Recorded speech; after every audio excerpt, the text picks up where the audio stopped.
Normally this is the rugby field. We've had cricket behind us up here.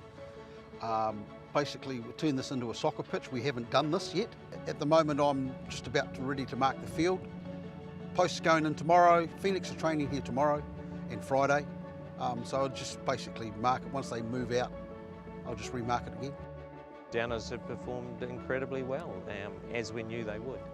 I suppose I should make a plug here for Kevin Wakefield and his team, and just say that, you know, we can sleep easy at night knowing that Kevin's on the ground, and that he'll ensure that you know, it's going to turn out to be the top quality pitch on the day.